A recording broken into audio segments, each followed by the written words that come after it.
close the air. And that lets you save. Who cares? True Form Life. Green look on. Welcome to another edition of Exploring Mind and Body. As always, I'm your host, True Form's Drew Taddia, fitness expert. Be sure to find me on Twitter at Drew Taddia at True Form Life.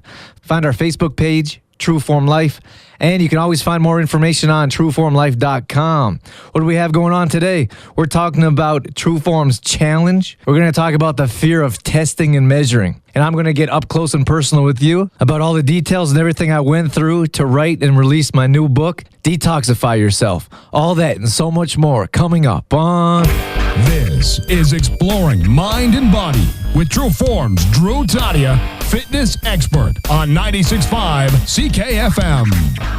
All right, in this segment, I want to talk more about the challenge the True Form members have been involved in the last couple of weeks.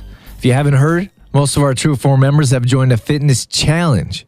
I didn't want this to be a weight loss challenge because I don't feel you get a whole lot out of only losing weight. I rarely do anything that entails a quick drop 10 pounds, unless of course it comes naturally, which it rarely does. My goal for this challenge was to encourage those who entered to live a healthier lifestyle. Again, not to lose a few pounds quickly, because that usually means when the challenge is over, the weight loss comes right back as a weight gain. Helping people live healthier lives is what I do. And that's exactly what this challenge has to offer. We use a different approach to measure besides just the scale. We measure inches, resting heart rate, and meal points. I wanted to find a way to track food because you need the whole picture if you want to get the results you're after. Nutrition plays a key role. It wouldn't be enough to exercise all week and not change your eating habits. So my plan was to encourage those who want to make a difference in their lives to eat better too.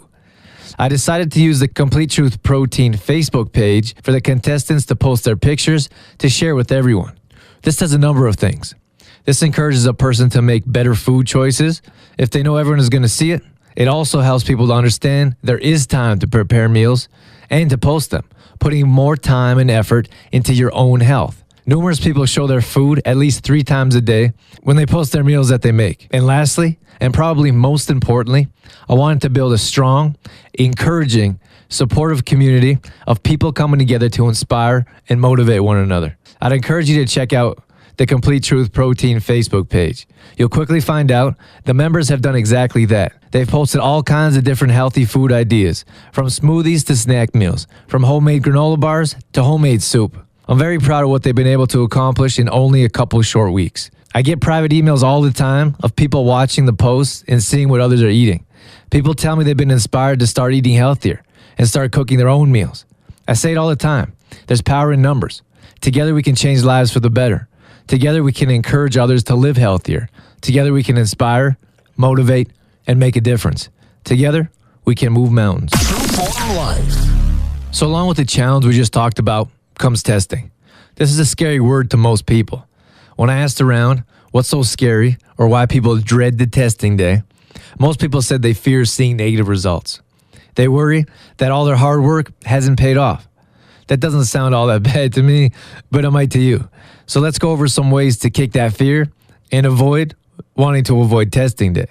First of all, I really feel that if you confront whatever your fear is, you'll find out it's not that bad. It's the whole avoidance that's what's most scary. A quick and easy thing to do is write a list of all the things you're scared of. By doing this, you might find out there isn't many things on your list. Or after you write them down, you'll find out they aren't so bad. I tried to ask everyone what the big deal was, what the problem was with testing. And in response, I didn't get a wide array of answers. People didn't have an answer, or they were worried they wouldn't see positive results. Those that didn't have an answer may not have wanted to share, which is perfectly fine. But I really feel they didn't have an answer because they didn't know why they were scared of testing. The answer probably has something to do with the negative connotation weighing and measuring has. Most people don't want to get on the scale in front of other people. They certainly don't want to record it, and they don't want their weight to be tracked. This is all understandable to a degree, because all the measurements we put together, being resting heart rate, food posts, inches, and scale, won't lie. If you haven't been putting in the time and effort, the results won't end up the way you want them to. So I can see how a person wouldn't want that to exactly be tracked, because we don't want to be accountable if we haven't exactly been keeping up with what we know we should be doing. But I don't think that's a problem. The majority of the people playing along are doing what they should be. They're working hard and putting in time and effort. So let's look at this from a different angle. All testing and weigh-ins are for is to tell you whether what you're doing or not is working. It's not to tell you you've been slacking. It's not to tell you you haven't been working hard enough. And it's not to discipline you for whatever reason. I think these are some good reasons why people avoid or fear a weigh-in session. Think of this as a baseline session. All this is going to do is give you information on what's working and what isn't. If you're not seeing the results you want, then you're going to have to change something. That might mean to clean up your diet. It may be to increase your cardio.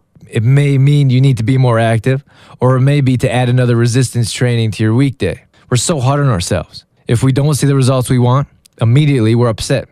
We're deterred. We lose interest. We think of ourselves as a failure, and so on.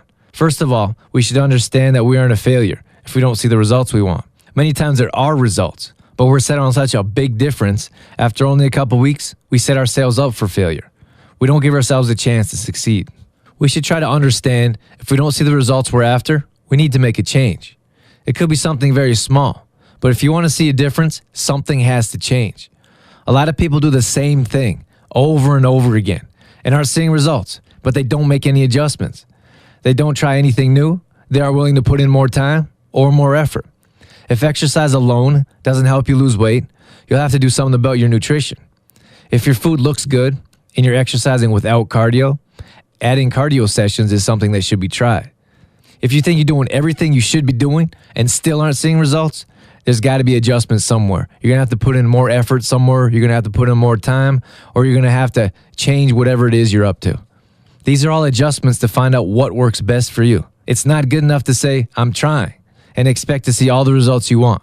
You have to keep adjusting. You have to keep changing your routines to find out what works and what doesn't. Our bodies are basically an experiment. We need to try things to see if they work. Not everything is going to work for everyone. Everyone is different. Everyone has a different metabolism rate. Everyone reacts differently to certain foods. We all put on weight at a different rate, and we all lose it at different ways too. So just because you're doing something exactly like someone else who has seen a bunch of results doesn't mean you will. If something's not working, you have to try something else to see if it works. So try not to think of testing day as something scary or a negative thing.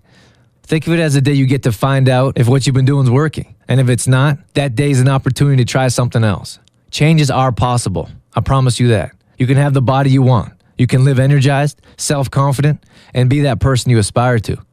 All you have to do is make adjustments and keep improving on what's working and cut out what isn't. All the best to your day of measurements. Exploring mind and body with Trueform's Drew Taddia would not be possible without the help from the following sponsors: AG Foods in Didsbury, CLC Fitness Center, Health Street in the Cornerstone Shopping Center Olds, and Shoppers Drug Mart, working together to help build a healthier tomorrow. For more information on Trueform Life, Drew Taddia, or how to become a sponsor of Exploring Mind and Body, visit TrueformLife.com. I had a couple interviews about my new book, Detoxify Yourself, and hopefully more to come. But I wanted to give you my perspective, along with some details on what actually went on behind the scenes when I was working on it. I think I've gotten to where I am by being real and honest. I don't ever plan on changing that approach because that's who I am. My favorite thing about writing this book is that it finally came to fruition. Something that really inspires me is a kind of alchemist approach. Not exactly, but I like the thought.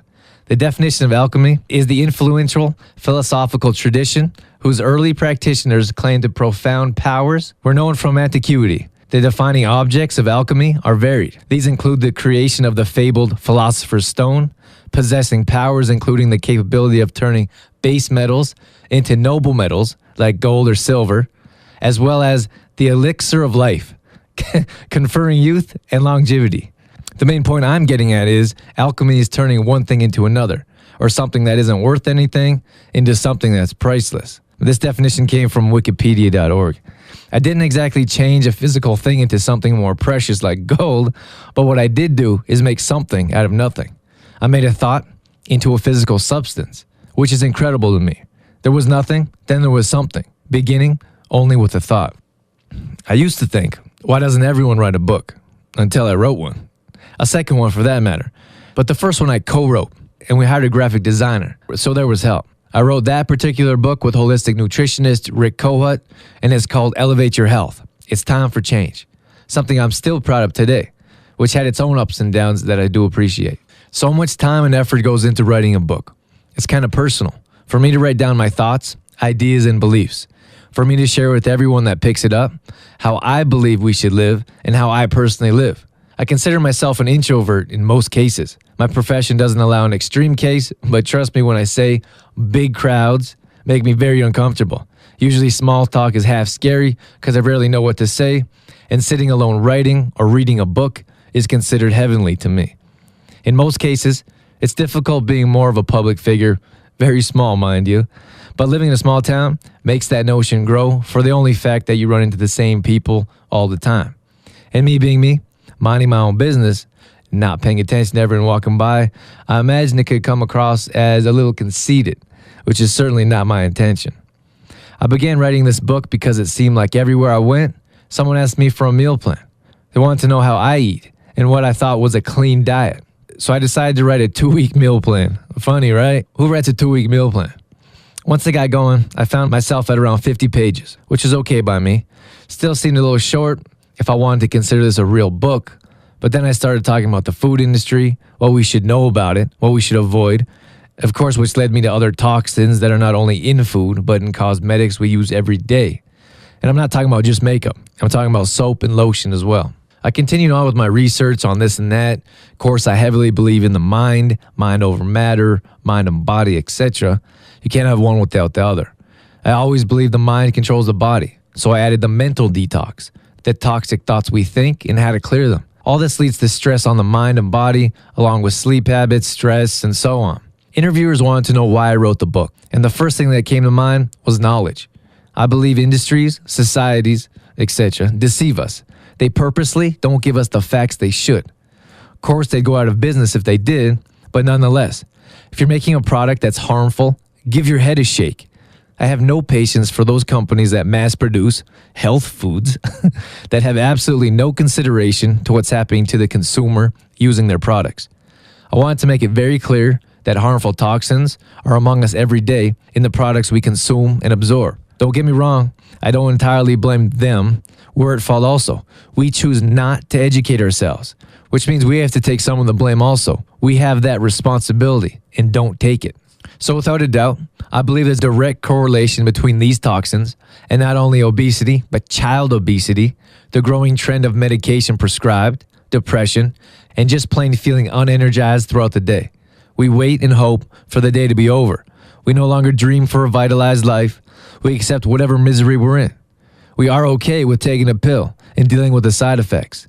The drive-thru is fine, not thinking about the children you're affecting, not only harming their health, but not giving them the tools they need to eat healthier, i.e. teaching them how to cook.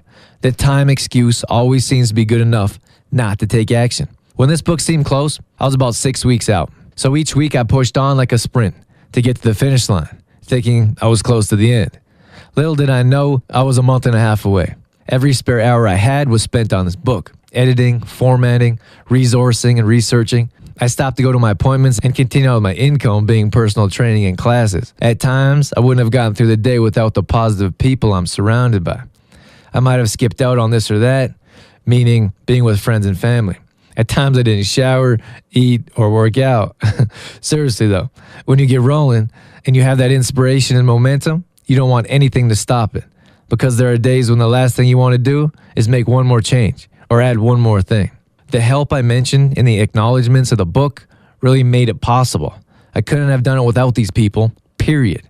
They helped me push on when I couldn't find the energy. They inspired me when they were actually using the plan, helped with edits, formatting, and ideas. Absolutely everything they did was more than I could say. It might be my face and my name on the book, but this is just as much theirs as it is mine. They believed in it, they believed in me. And the whole time, they put energy towards it. How could it not be? Money, what people seldom talk about for whatever reason, I could probably write a book about, is something else people want to hear. The fact of the matter is, there is